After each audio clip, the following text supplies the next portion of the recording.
Malam turun di kota Bandung, Jawa Barat mengembalikan suasana tenang setelah seharian penuh hiruk-pikuk. Di sebuah kawasan perumahan elit di Kecamatan Sidadap, rumah-rumah 2 hingga 3 lantai mulai menyalakan lampu memancarkan cahaya hangat dari jendela-jendela besar. Semua terlihat damai seakan menyambut malam dengan kebahagiaan keluarga.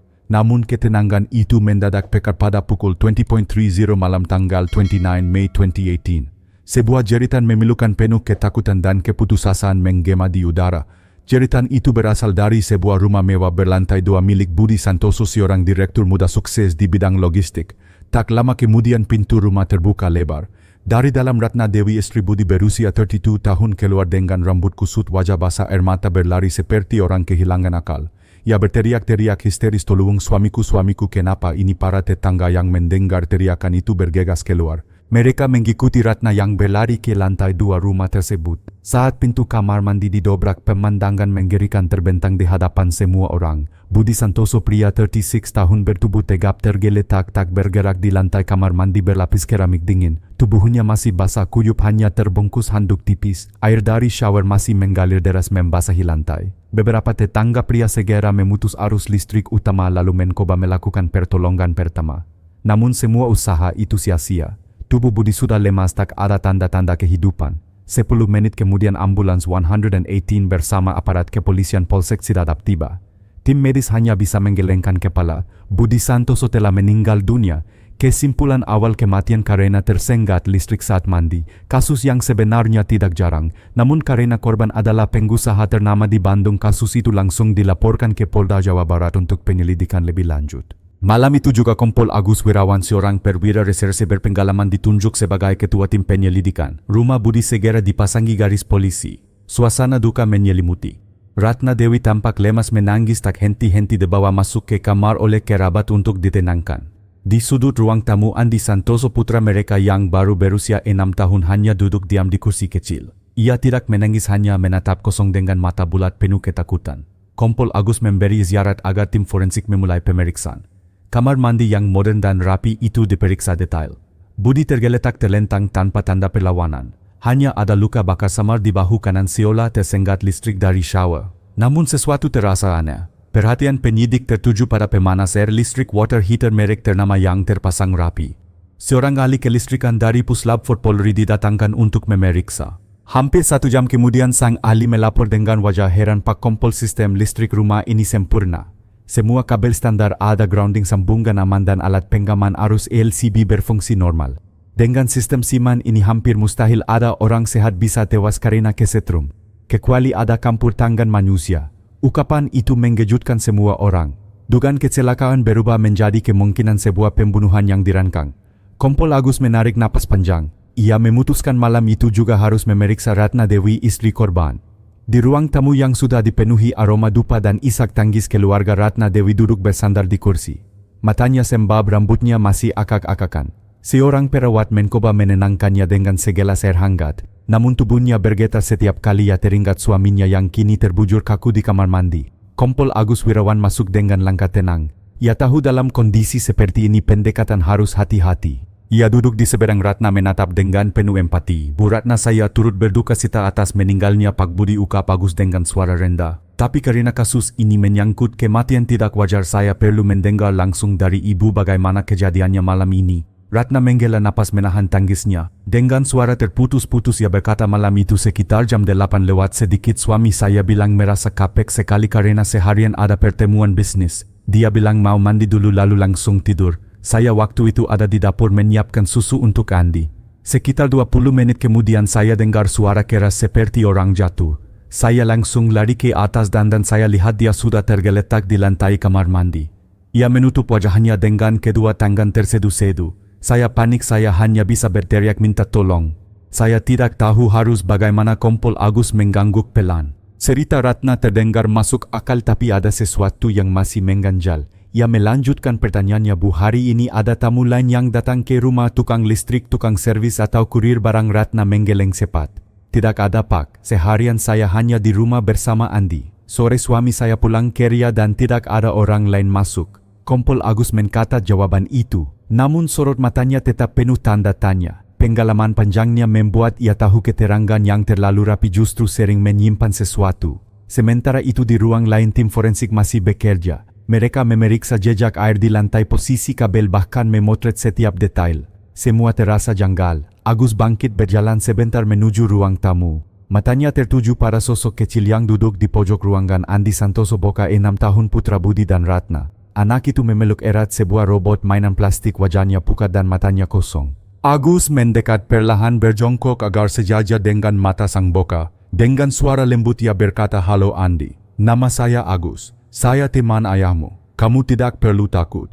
Kamu anak yang berani ya. Boleh cerita ke Om hari ini Andi main apa saja di rumah?" Awalnya Andi diam. Ia hanya menunduk sambil menggenggam mainannya. Tapi setelah beberapa detik ia mulai bicara dengan suara pelan. "Tadi aku main Lego terus nonton kartun. Sore ada Om datang ke rumah." Agus menggerutkan kening. "Om siapa?" nak tanyanya dengan nada tetap lembut. "Om itu masuk kamar mandi sama Mama. Lama sekali. Setelah itu Mama kasih aku permen. Mama bilang jangan cerita sama Papa karena mau kasih kejutan buat Papa."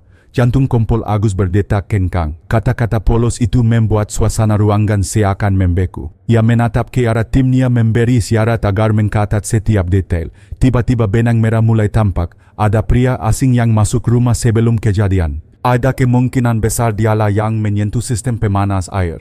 Agus berdiri tegak. Ekspresinya berubah dari ramah menjadi serius. Ia kembali menatap ke arah kamar di mana Ratna Dewi berada. Dalam pikirannya hanya ada satu kalimat, "Ibu ini telah berbohong." Kompol Agus Wirawan melangkah kembali ke kamar tempat Ratna Dewi berada. Kali ini wajahnya tidak lagi menampakkan empati yang mendalam, melainkan ketegasan seorang penyidik berpengalaman. Ratna masih duduk dengan mata sembab seolah-olah kelelahan akibat menangis. Agus duduk di kursi berhadapan dengannya lalu berkata dengan nada tegas namun tetap terkendali, "Bu Ratna, saya ingin bertanya sekali lagi. Tadi Ibu mengatakan seharian tidak ada orang lain datang ke rumah. Apakah Ibu yakin dengan jawaban itu?" Ratna tampak terkejut seolah tidak menduga pertanyaan itu akan diulang. "Iya Pak, saya yakin. Hanya ada saya, suami dan anak saya di rumah. Tidak ada orang lain." Agus mengkondongkan tubuhnya sedikit ke depan. "Bu, saya baru saja berbicara dengan Andi. Anak Ibu mengatakan sore tadi ada seorang laki-laki datang ke rumah, masuk ke kamar mandi bersama Ibu. Dan Andi juga bilang setelah itu Ibu memberinya permen serta menyuruhnya tidak bercerita kepada ayahnya." Wajah Ratna seketika pucat. Tangannya meremas kain rok yang ia kenakan hingga buku-buku jarinya memutih.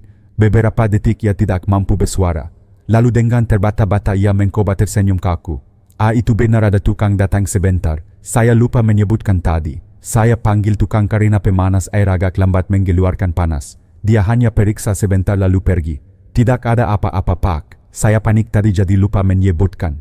Kompol Agus menatapnya tajam seolah menembus lapisan kebohongan. "Kalau hanya tukang biasa, kenapa Ibu harus menyuruh Andi untuk tidak menceritakan pada ayahnya?" Ratna terdiam. Senyumnya hilang berganti gugup. Saya takut suami saya marah.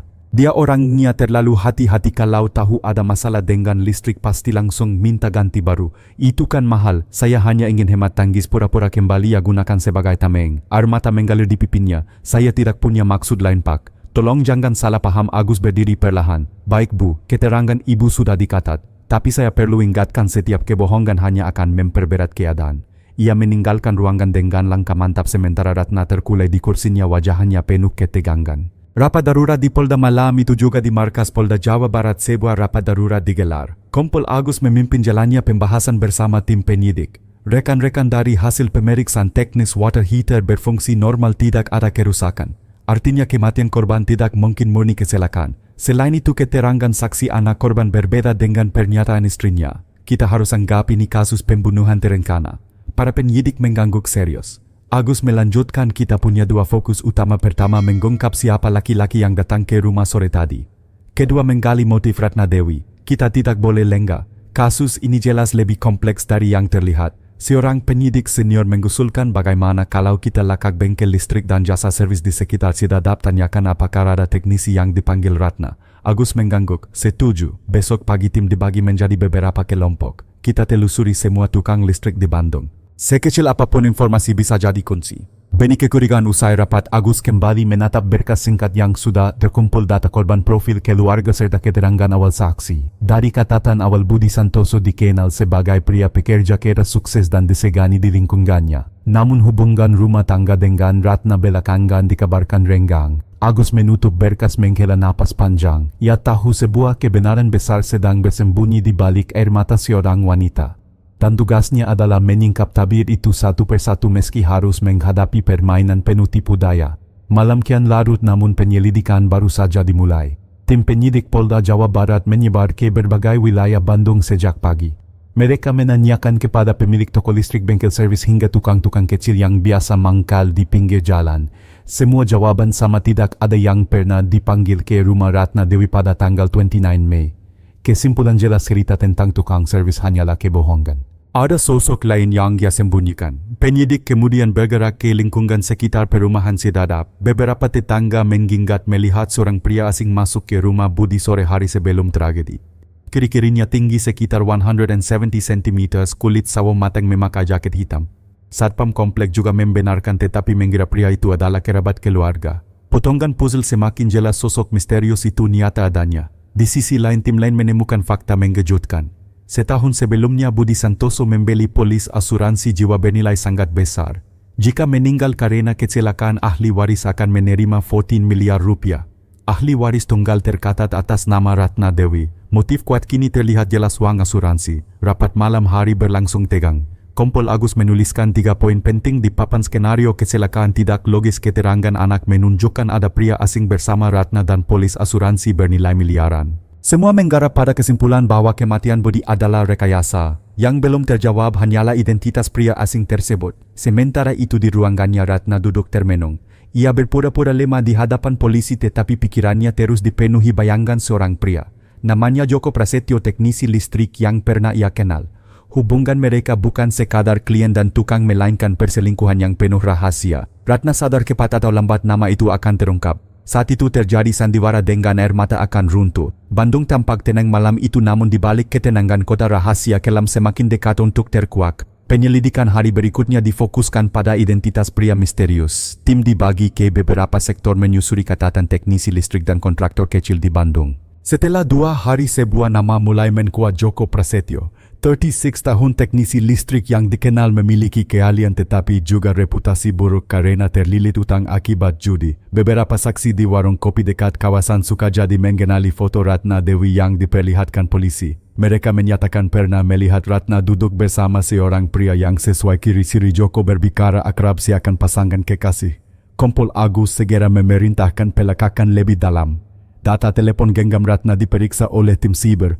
Pada tampilan luar semua tampak bersih, riwayat panggilan aman, pesan singkat, wajah aplikasi media sosial seolah tidak ada yang mencurigakan. Namun setelah dilakukan pemulihan data yang terhapus, puluhan pesan kembali muncul. Pesan-pesan itu penuh dengan kata-kata mesra antara Ratna dan Joko. Dalam beberapa percakapan mereka bahkan membicarakan rencana untuk membuat Budi tidak ada lagi dengan cara yang terlihat seperti kecelakaan. Isi pesan membuat ruangan penyidik hening. Salah satu pesan Ratna menyebutkan kegagalan rencana awal menggunakan jamur beracun dalam masakan. Ia mengeluh bahwa Budi hanya sakit perut ringan lalu sembuh. Balasan Joko menegaskan bahwa cara itu terlalu berisiko dan bisa membahayakan orang lain. Ia menulis bahwa ada metode yang lebih pasti dan bersih dengan memanfaatkan sistem listrik rumah. Dari percakapan itulah terungkap bahwa ide memanipulasi water heater muncul. Kompol Agus mengumpulkan seluruh tim, bukti digital, keterangan anak korban dan fakta asuransi membentuk garis merah yang tidak terbantahkan. Agus menegaskan bahwa kasus ini bukan sekadar perselingkuhan yang salah arah, melainkan konspirasi pembunuhan terencana demi uang asuransi. Ia memerintahkan agar Ratna kembali diperiksa secara intensif dengan menunjukkan bukti pesan yang berhasil dipulihkan. Ratna awalnya masih mencoba menyangkal. Namun ketika lembaran-lembaran berisi transkrip percakapan ditaruh di depannya, wajahnya pucat. Tangannya gemetar, air matanya kembali mengalir. Kali ini tidak lagi meyakinkan. Ia akhirnya mengakui bahwa memang ada hubungan dengan Joko meski ia masih berusaha menutupi keterlibatannya dalam kematian suaminya. Menurut pengakuannya, Joko lah yang mendesak dan menyiapkan segala rencana sementara dirinya hanya terjebak. Agus mendengarkan dengan tenang lalu menjawab singkat bahwa setiap peran tetap membawa tanggung jawab. Ia tahu pengakuan separuh hati itu hanyalah upaya untuk menyelamatkan diri. Bukti digital terlalu kuat untuk disangkal. Langkah berikutnya jelas menangkap Joko Prasetyo sebelumnya sempat melarikan diri. Malam itu tim khusus dibentuk untuk operasi penangkapan. Informasi intelijen menyebut Joko sering berada di sebuah bengkel listrik kecil di pinggiran kota Cimahi. 3 kendaraan tak bertanda dikirakan membawa belasan personel reserse. Semua bersiap menghadapi kemungkinan perlawanan. Operasi dimulai senyap hanya menyisakan detik-detik menegangkan menjelang penangkapan yang akan menentukan arah akhir penyelidikan. Malam itu udara Cimahi terasa lembab setelah hujan sore. Jalan kecil menuju bengkel listrik tempat Joko Prasetyo biasa bekerja sudah dikepung diam-diam oleh tim reserse. Lampu jalan redup, suara motor sesekali lewat namun suasana tetap tegang. Kompol Agus Wirawan memberi aba-aba lewati isyarat tangan. 3 mobil tanpa tanda resmi berhenti tak jauh dari lokasi, pintunya dibuka perlahan. Belasan personel berpakaian sipil keluar, masing-masing sudah siap dengan perlengkapan borgol dan rompi anti peluru. Dari kejauhan pintu bengkel terlihat masih terbuka. Di dalamnya beberapa orang sedang duduk di lantai tampak bermain kartu sambil merokok. Salah satunya adalah Joko, pria yang sejak pagi dilacak keberadaannya. Tubuhnya agak kurus, rambut sedikit gondrong, wajah keras terbakar matahari. Ia tidak menyadari bahwa kepungan sudah terbentuk di sekelilingnya. Dengan isyarat cepat tim bergerak. 2 orang masuk dari pintu depan, 3 lainnya merangsek dari samping melalui gang sempit. Saat pintu bengkel dirobrak, semua orang di dalam terkejut. Teriakan keras terdengar, polisi jangan bergerak. Para pemain kartu kaget, sebagian mencoba kabur namun langsung ditahan. Joko sendiri spontan meraih sebuah kunci pas besar yang tergeletak di sampingnya. Niatnya jelas untuk melawan. Namun sebelum ia sempat menggayungkan, seorang anggota tim sigap menerjang menjatuhkannya ke lantai. Borgol baja segera mengunci pergelangan tangannya. Wajah Joko pucat, matanya liar mencari jalan keluar tetapi sia-sia. Joko Prasetyo, Anda ditangkap atas dugaan keterlibatan pembunuhan berencana terhadap Budi Santoso, kata salah satu penyidik dengan suara tegas. Joko hanya terdiam, napasnya terengah-engah. Ia masih berusaha menyangkal, berteriak bahwa polisi salah orang. Tetapi semua tahu sandiwara itu tidak akan bertahan lama. Malam itu juga Joko dibawa ke Polda Jawa Barat. Perjalanan menuju kantor polisi berlangsung hening, hanya terdengar suara mesin mobil dan borgol yang bergesekan. Di kursi belakang Joko menunduk, wajahnya berkeringat. Sesekali ia mencoba membuka percakapan dengan nada memohon namun para penyidik tidak menanggapi. Setibanya di markas ia langsung digiring ke ruang interogasi. Ruangan itu sederhana, hanya ada meja, kursi dan lampu putih yang menyilaukan. Joko duduk dengan tangan masih terborgol. Beberapa menit kemudian Kompol Agus masuk dengan langkah tenang. Ia membawa setumpuk berkas tebal dan meletakkannya di meja dengan suara berat. Joko, ukapnya pelan namun penuh tekanan, saya harap kamu jujur. Semua bukti sudah ada. Pesan yang kamu kirim ke Ratna, sketsa rencana bahkan keterangan anak kecil yang polos sudah menggara padamu. Jangan buang waktu dengan kebohongan. Joko menatap kosong, mencoba keras mempertahankan sikap dingin. Ia bersandar ke kursi lalu tersenyum miring. Bukti apapun tidak bisa bilang saya yang bunuh. Perempuan itu Ratna, dialah yang merencanakan segalanya. Saya hanya diperalat. Agus tidak bereaksi, hanya membuka map berisi ketakan percakapan digital. Ia membacakan salah satu pesan instruksi teknis dari Joko tentang cara menyambungkan kabel ke bodi pemanas air. Lembar berikutnya berisi pesan tentang obat tidur yang harus dicampurkan ke minuman Budi. Setiap kalimat terbaka jelas tercetak hitam di atas kertas putih. Senyum Joko perlahan hilang. Matanya gelisah, keringat di keningnya menetes. Untuk pertama kalinya sikap kerasnya runtuh. Ia tahu tak ada lagi celah untuk berkelit. Namun dalam hatinya muncul rasa marah bercampur takut. Marah karena merasa dikhianati Ratna yang sebelumnya menjanjikan cinta dan masa depan baru, takut karena sadar jerat hukum sudah menunggu. Ia menundukkan kepala, suaranya nyaris berbisik, kalau saya bicara apakah masih ada keringanan? Kompol Agus menatap tajam lalu menjawab, datar hukum akan menentukan. Yang jelas kebenaran harus diungkap. Malam itu interogasi berlanjut hingga larut.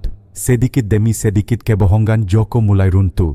Potongan keterangan yang keluar darinya akan segera melengkapi gambaran besar dari rencana keji yang telah merenggut nyawa seorang suami dan ayah. Interogasi terhadap Joko Prasetyo berlangsung berjam-jam.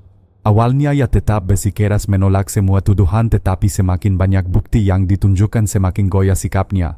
Kompol Agus Wirawan sengaja menahan diri, tidak menekan berlebihan.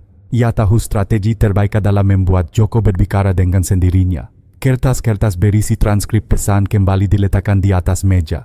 Ada pesan tentang jamur berakun, ada juga percakapan detail mengenai pemasangan kabel tambahan di water heater. Joko menatap lembaran-lembaran itu lama sekali. Keringat dingin menetes di pelipisnya. Tiba-tiba ia menendang kursinya ke belakang, berdiri sambil berteriak, semua itu ide Ratna, dia yang pertama kali mengajak saya ruangan hening. Agus tetap duduk menatap lurus ke arah Joko tanpa ekspresi. Baik, ceritakan dari awal, katanya tenang. Joko menarik napas panjang lalu duduk kembali. Ia mulai bercerita bagaimana ia mengenal Ratna ketika diminta memperbaiki instalasi listrik di rumah tetangga. Ratna sering mengajaknya berbincang awalnya seputar pekerjaan rumah tangga lalu berkembang menjadi curahan hati tentang pernikahannya yang sepi. Dari percakapan itu hubungan mereka berubah menjadi perselingkuhan. Menurut Joko, Ratna lah yang pertama kali menyebut soal polis asuransi Budi. Ia mengeluh merasa terpenjara dan mengatakan bahwa jika Budi mati ia akan bebas sekaligus mendapat uang miliaran. Kata-kata itu seperti rakun yang lama-kelamaan merakuni pikirannya. Terhimpit utang judi dan terpesona oleh janji masa depan bersama Ratna, Joko akhirnya ikut merencanakan. Ia mengaku rencana pertama adalah menggunakan jamur berakun yang dimasukkan Ratna ke dalam masakan. Namun usaha itu gagal total, hanya membuat Budi sakit perut sebentar. Ratna panik tetapi tidak mundur. Justru ia semakin mendesak Joko mencari cara yang lebih pasti. Waktu itu saya bilang saya bisa akali listrik. Saya tahu bagaimana membuat bodi pemanas air bertegangan tinggi. Kalau harus dialirkan lewat kabel tambahan siapapun yang mandi pasti kesetrum, ukap Joko dengan suara bergetar. Agus mendengarkan tanpa menyela. Ia hanya sesekali mencatat. Joko melanjutkan bahwa ia datang ke rumah Ratna siang hari sebelum Budi pulang kerja. Ia membawa peralatan lengkap, memasang kabel tersembunyi dan saklar tambahan yang disembunyikan di atas plafon kamar mandi. Ratna sendiri yang menyaksikan proses itu dari awal sampai akhir. Dia bahkan menyiapkan obat tidur. Dia yang menyuruh saya titipkan di kotak surat depan rumah. Katanya biar Budi lemas tidak sempat bereaksi, tambah Joko kini wajahnya semakin pucat. Setiap detail yang ia ceritakan sesuai dengan bukti digital yang sudah ada. Bagi tim penyidik, pengakuan ini menjadi potongan terakhir untuk menyusun kronologi kejahatan. Namun Agus tidak segera menghentikan interogasi. Ia ingin menggali juga motif pribadi Joko. Kenapa kamu mau melakukan ini, uang atau perempuan, tanya Agus. Joko menunduk lama lalu menjawab lirik keduanya. Saya terlilit hutang dan saya bodoh karena percaya cinta Ratna. Saya kira dia benar-benar ingin hidup bersama saya. Sekarang saya sadar dia hanya ingin menggunakan saya. Kalimat itu melungkur seperti pengakuan terakhir dari seorang pria yang terjebak dalam nafsu dan kebodohan. Agus menutup map, berdiri lalu berkata singkat, kamu baru saja menulis vonis untuk dirimu sendiri. Joko terdiam. Borgol di tangannya terasa semakin berat. Malam itu berita penangkapan dan pengakuannya segera dilaporkan ke pimpinan. Kasus pembunuhan Budi Santoso hampir sepenuhnya terungkap, namun perjalanan hukum baru saja dimulai. Keesokan paginya ruang rapat Polda Jawa Barat penuh dengan berkas dan foto barang bukti. Kompol Agus Wirawan memimpin pertemuan dengan nada serius. Semua anggota tim hadir membawa laporan hasil interogasi Ratna Dewi dan Joko Prasetyo. Papan tulis besar di depan ruangan kini dipenuhi bagan alur, mulai dari rencana gagal dengan jamur berakun, penyusunan skema listrik mematikan, hingga keterkaitan keduanya dengan polis asuransi senilai 14 miliar rupiah. Agus menegaskan bahwa kasus ini tidak lagi menyisakan ruang keraguan. Ratna dan Joko sama-sama terlibat. Mereka bekerja sama sejak awal. Motif jelas uang asuransi, alat bukti kuat, pesan digital, keterangan saksi anak dan pengakuan pelaku. Saat ini kita sudah memiliki konstruksi hukum yang lengkap untuk menjerat keduanya dengan pasal pembunuhan berencana. Tim kemudian membahas langkah berikutnya, yaitu rekonstruksi di tempat kejadian. Proses itu wajib dilakukan untuk memastikan kronologi sesuai dengan pengakuan kedua tersangka. Rencana ditetapkan 2 hari ke depan Ratna dan Joko akan dibawa kembali ke rumah di Sidadap dengan pengawalan ketat. Sementara itu Ratna yang ditahan di sel khusus tampak semakin murung. Air matanya tak lagi mengalir deras seperti awal, kini berganti tatapan kosong. Ia tahu kebohongannya sudah terbongkar. Di kepalanya hanya ada satu pertanyaan, bagaimana ia bisa selamat dari hukuman berat. Setiap langkah polisi, setiap bukti yang dipaparkan membuatnya merasa jerat semakin menutup. Di sisi lain Joko justru menunjukkan perubahan drastis. Setelah pengakuan panjang di ruang interogasi, ia lebih banyak diam. Sesekali ia menggerutu menyalahkan Ratna yang menurutnya memanfaatkan dirinya. Namun di balik sikap pasrah itu jelas terlihat rasa takut menghadapi hukuman seumur hidup atau bahkan hukuman mati. Media mulai mencium aroma sensasi kasus ini. Beberapa wartawan lokal menulis berita dengan judul-judul menkolok tentang seorang istri muda yang tega mengkhianati suaminya demi uang asuransi. Foto-foto rumah Budi Santoso beredar di koran pagi membuat warga sekitar gempar. Tetangga yang dulu memandang keluarga itu sebagai pasangan mapan kini hanya bisa menggelengkan kepala. Malam hari Agus duduk sendirian di kantornya. Ia menatap tumpukan berkas tebal di meja. Pikirannya melayang pada sosok kecil Andi Santoso, bocah 6 tahun yang tanpa sadar telah menjadi saksi paling penting. Agus tahu beban psikologis anak itu akan berat.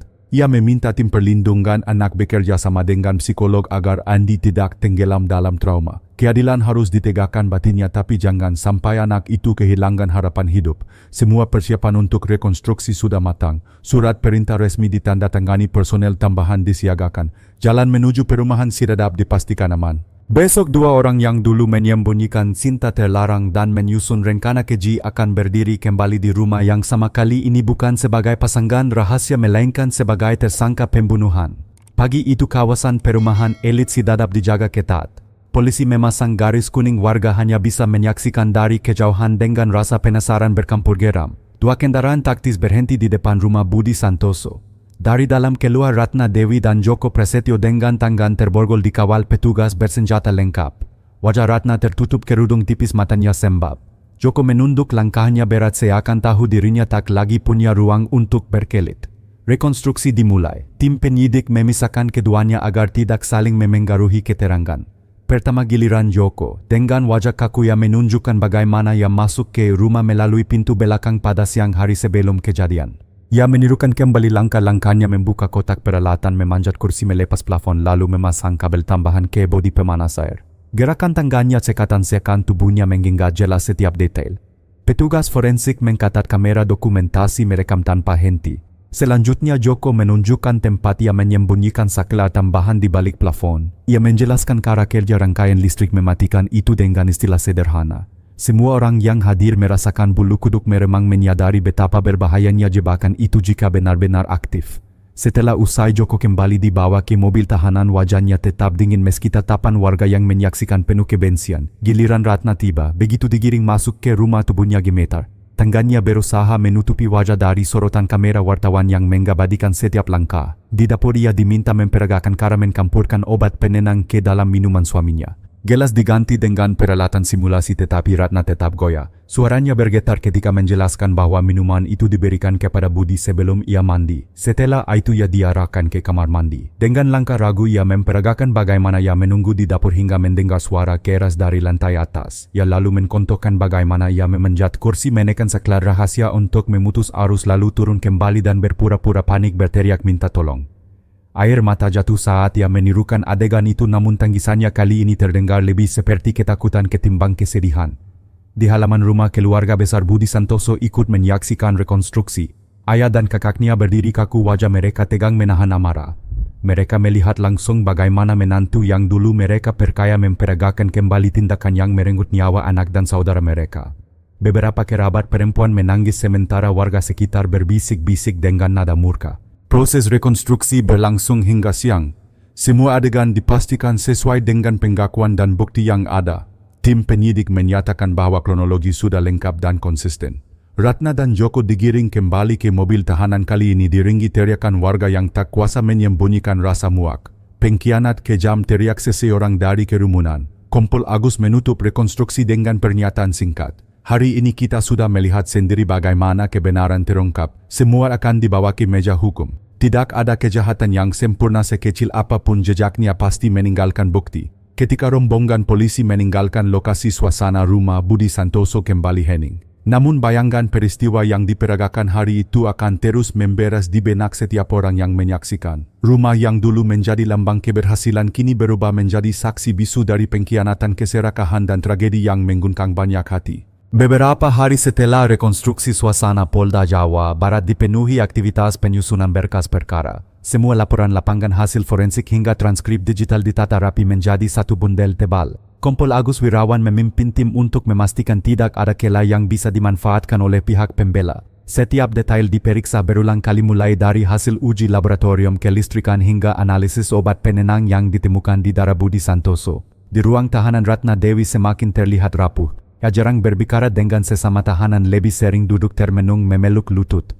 Pikirannya kacau. Setiap malam ia dihantui bayangan wajah suaminya yang tergeletak tak bernyawa di lantai kamar mandi. Sesekali ia menulis catatan kecil di sobekan kertas lalu merobeknya kembali. Hatinya diliputi penyesalan tetapi juga rasa takut akan hukuman yang menanti. Berbeda dengan Ratna, Joko Prasetyo justru menunjukkan sikap murung bercampur gelisah. Ia sering mondar-mandir dan menyalahkan Ratna sebagai biang segalanya. Namun dalam diamnya ia sadar dirinya tidak bisa lepas dari jerat bukti. Ia tahu perannya sebagai eksekutor teknis membuatnya sulit menghindar dari hukuman berat. Sementara itu perhatian publik terhadap kasus ini semakin besar. Media nasional mulai menurunkan laporan investigasi menyoroti sisi gelap perselingkuhan, keserakahan dan tipu daya di balik rumah tangga tampak harmonis. Berita utama di beberapa surat kabar menuliskan judul yang mengguncang istri dan kekasih gelap bersekongkol habisi direktur logistik demi 14 miliar asuransi. Gelombang komentar netizen memenuhi media sosial, mayoritas menggekam keras tindakan Ratna. Kompol Agus menanggapi sorotan publik dengan hati-hati. Dalam sebuah konferensi pers ia menyampaikan bahwa kasus ini akan diproses secara profesional sesuai hukum yang berlaku. Ia menegaskan tidak ada kejahatan yang sempurna dan keadilan pasti ditegakkan. Ungkapannya disambut tepuk tangan jurnalis yang hadir. Namun di balik ketegasan itu Agus tetap menyimpan keprihatinan mendalam. Ia memikirkan Andi Santoso Boka 6 tahun yang kini tinggal bersama kakek neneknya. Anak itu kehilangan ayah untuk selamanya sementara ibunya terjerat kasus pembunuhan. Psikolog anak yang ditugaskan melaporkan bahwa Andi sering terbangun di malam hari menjerit ketakutan karena mimpi buruk. Hal itu membuat Agus semakin bertekad menuntaskan kasus ini tanpa kela demi memberikan sedikit rasa keadilan bagi anak kecil itu. Berkas perkara akhirnya dinyatakan lengkap. Tim penyidik menyerahkan dokumen setebal ratusan halaman kepada Kejaksaan Negeri Bandung.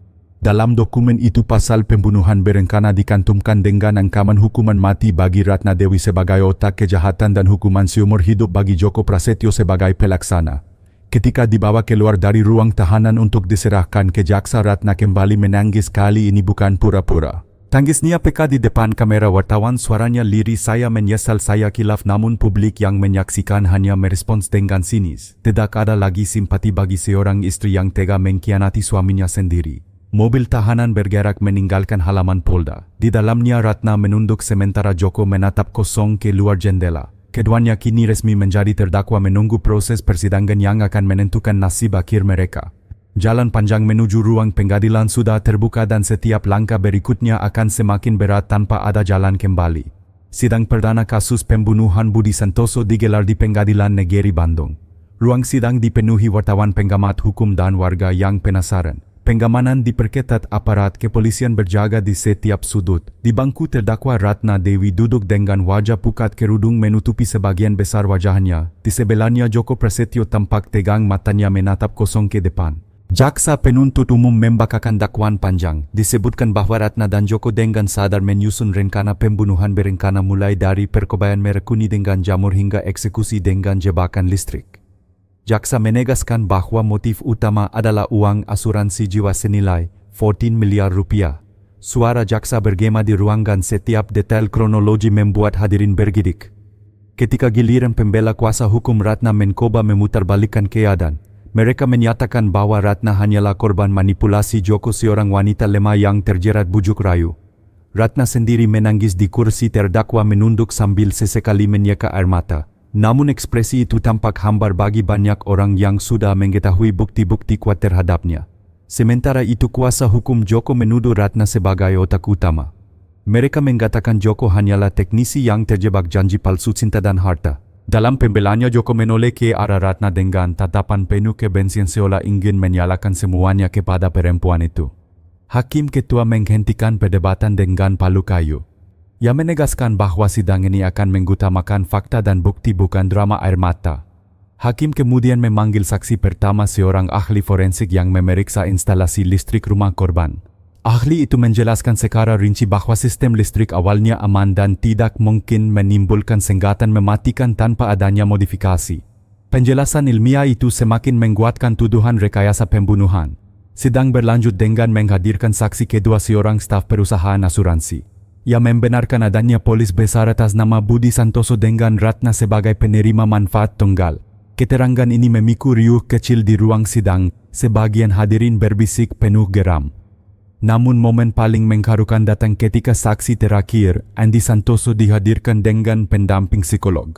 Boka 6 tahun itu duduk di kursi saksi dengan wajah polos memeluk boneka kecil pemberian neneknya. Dengan suara pelan ia mengatakan bahwa pernah melihat Om Joko datang ke rumah dan masuk ke kamar mandi bersama ibunya.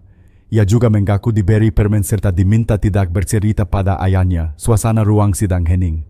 Ratna menunduk dalam-dalam, air matanya menetes deras. Joko menggertakkan gigi, wajahnya memerah menahan emosi. Hakim menatap keduanya dengan tajam lalu menutup sidang hari itu dengan pernyataan bahwa bukti dan kesaksian yang ada sudah cukup untuk melanjutkan ke tahap pembuktian berikutnya. Saat dibawa kembali ke ruang tahanan, Ratna hampir pingsan, tubuhnya lemas digandeng petugas. Joko melangkah cepat tanpa menoleh. Sorakan warga yang menanti di luar gedung menggema hukum seberat-beratnya. Hari pertama sidang menjadi pukulan telak bagi kedua terdakwa. Semua orang tahu jalan menuju vonis akhir kini semakin dekat dan bayangan hukuman berat menggantung di atas kepala mereka. Hari kedua sidang kembali digelar di Pengadilan Negeri Bandung. Ruang sidang dipenuhi jurnalis, mahasiswa hukum dan masyarakat yang ingin menyaksikan kelanjutan perkara yang sudah menjadi perhatian nasional. Hakim ketua membuka persidangan dengan nada tegas lalu memberi kesempatan kepada jaksa penuntut umum untuk memaparkan bukti tambahan. Jaksa menghadirkan sejumlah barang bukti rekaman percakapan digital antara Ratna Dewi dan Joko Prasetyo, ketakan transkrip pesan yang berisi rencana pembunuhan serta hasil laboratorium forensik yang menemukan jejak obat penenang di darah Budi Santoso. Semua bukti dipaparkan satu persatu, diperlihatkan di layar proyektor agar jelas terlihat oleh majelis hakim dan seluruh hadirin. Ratna menangis sepanjang pembacaan bukti, menutup wajahnya dengan kedua tangan. Sementara Joko duduk kaku menatap layar tanpa banyak ekspresi. Sesekali ia berbisik pada penggakarannya namun wajahnya tetap gelisah. Setelah bukti dipaparkan, giliran saksi ahli di bidang psikologi forensik bersaksi. Ia menjelaskan bahwa perilaku Ratna menunjukkan pola manipulatif, menangis saat terpojok, berusaha menampilkan diri sebagai korban padahal semua tindakannya konsisten dengan peran aktif sebagai pelaku utama. Penjelasan itu membuat suasana ruang sidang semakin panas. Kuasa hukum Ratna mencoba menangkis dengan menyatakan kliennya hanyalah perempuan yang rapuh dan tidak berdaya. Mereka menekankan bahwa ide teknis pembunuhan datang sepenuhnya dari Joko. Akan tetapi jaksa langsung membantah, menunjukkan pesan digital di mana Ratna lah yang pertama kali mengusulkan rencana dengan rakun jamur jauh sebelum ide jebakan listrik muncul. Di sisi lain, kuasa hukum Joko berusaha membangun narasi bahwa kliennya hanya memberikan solusi teknis tanpa niat membunuh. Namun pernyataan itu runtuh ketika jaksa menunjukkan foto-foto instalasi kabel tambahan yang dipasang secara sengaja dan berbahaya. Bukti visual itu seakan berbicara lebih keras daripada argumen apapun. Sidang hari itu juga menghadirkan saksi dari pihak keluarga korban. Kakak Budi Santoso maju dengan suara bergetar menceritakan bagaimana keluarganya hancur oleh pengkhianatan Ratna. Yang menatap Ratna dengan mata penuh air berkata lirik, "Kami sudah menganggapmu sebagai saudara tapi kau balas dengan merenggut nyawa adikku." Ratna terisak, tubuhnya bergetar sementara suasana ruang sidang diliputi kesedihan dan amarah. Menjelang akhir sidang, hakim menegaskan bahwa bukti dan keterangan saksi sudah cukup kuat. Ia memutuskan sidang berikutnya akan berfokus pada tuntutan resmi jaksa penuntut umum. Keputusan itu menegaskan bahwa fase paling menentukan semakin dekat. Ratna digiring keluar dengan langkah gontai, wajahnya pucat pasi. Joko berjalan cepat menunduk menghindari sorotan kamera. Di luar, masa yang menunggu kembali meneriakan yel-yel menuntut hukuman berat. Hari kedua sidang menutup semua keraguan. Fakta hukum telah berbicara jelas, pembunuhan Budi Santoso bukan kecelakaan melainkan hasil konspirasi keji yang terencana rapi. Hari ketiga sidang berlangsung dengan agenda pembacaan tuntutan jaksa penuntut umum. Suasana ruang sidang sejak pagi sudah menegangkan. Puluhan wartawan memenuhi kursi belakang kamera televisi bersiaga dan masyarakat yang hadir menahan napas menunggu keputusan penting. Ratna Dewi dibawa masuk lebih dulu, wajahnya tampak semakin tirus, matanya sembab. Joko Prasetyo masuk, kemudian langkahnya cepat namun kepalanya tertunduk. Jaksa berdiri membuka map tebal berisi tuntutan resmi. Dengan suara mantap ia menyatakan bahwa berdasarkan bukti kesaksian dan pengakuan kedua terdakwa telah terbukti secara sah dan meyakinkan bahwa Ratna Dewi adalah otak dari pembunuhan berencana terhadap suaminya Budi Santoso. Jaksa menekankan motif yang jelas, yaitu untuk menguasai uang asuransi sebesar 14 miliar rupiah.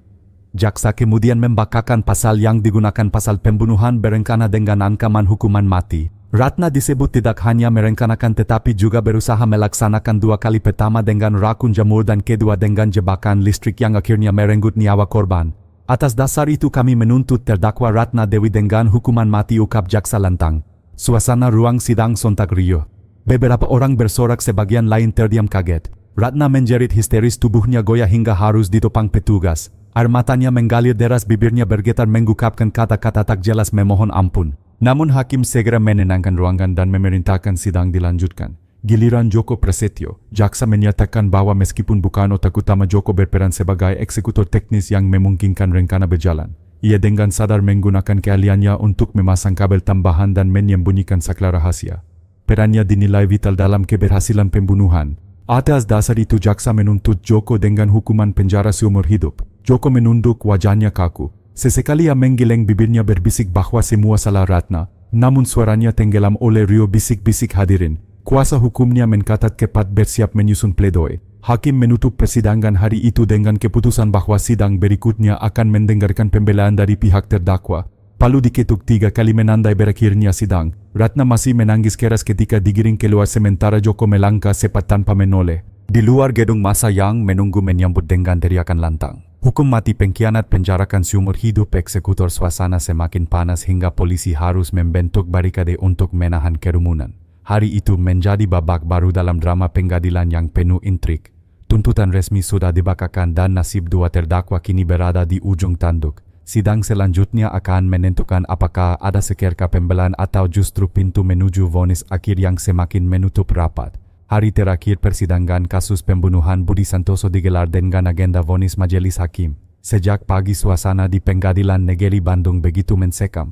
Ribuan warga memadati halaman menanti putusan yang akan menentukan nasib Ratna Dewi dan Joko Prasetyo. Media televisi menyiarkan langsung headline, koran dan portal berita online sibuk memberitakan perkembangan sidang pamungkas ini. Ratna Dewi dibawa masuk dengan kursi roda, tubuhnya lemas setelah beberapa hari berada dalam tekanan. Wajahnya pucat, matanya kosong, hanya sesekali menangis pelan. Di sebelahnya Joko Prasetyo berjalan kaku, kedua tangannya terborgol, sorot matanya penuh kegelisahan. Hakim ketua membuka sidang dengan suara tegas menegaskan bahwa putusan hari ini diambil setelah mempertimbangkan seluruh bukti, keterangan saksi, pengakuan terdakwa serta tuntutan jaksa dan pembelaan kuasa hukum. Suasana ruang sidang menjadi hening, hanya terdengar detak jam dinding dan deru napas hadirin yang menahan tegang.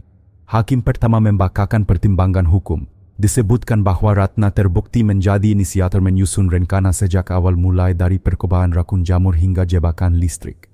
Ia pula yang menghubungkan Joko, memberi instruksi dan menutupinya dengan kebohongan sistematis. Motifnya jelas, uang asuransi 14 miliar rupiah. Hakim menyatakan bahwa tindakannya memenuhi unsur pembunuhan berencana dengan tingkat kesadisan tinggi. Ratna menunduk, tubuhnya gemetar. Air matanya menetes tanpa henti, namun tidak ada lagi simpati dari publik. Hakim ketua lalu membacakan putusan menjatuhkan pidana mati kepada terdakwa Ratna Dewi. Ruangan seketika riuh, sebagian berteriak lega, sebagian lain menitikkan air mata. Ratna menjerit histeris memohon ampun, namun suara tangisnya tenggelam oleh sorakan massa. Berikutnya majelis hakim membacakan putusan untuk Joko Prasetyo. Dalam pertimbangan disebutkan bahwa meskipun bukan penggagas, Joko memiliki peran vital sebagai eksekutor teknis. Ia sadar bahwa tindakannya akan merenggut nyawa korban, namun tetap melaksanakannya demi harta dan hubungan terlarang. Atas dasar itu hakim memutuskan menjatuhkan pidana penjara seumur hidup kepada terdakwa Joko Prasetyo. Joko menutup mata, kepalanya tertunduk. Bibirnya bergetar seakan ingin menyalahkan Ratna, namun tak sepatah kata pun keluar. Kuasa hukumnya hanya bisa menepuk bahunya dengan lemah. Putusan hakim menutup perjalanan panjang kasus ini. Ratna dan Joko digiring keluar ruang sidang dengan pengawalan ketat.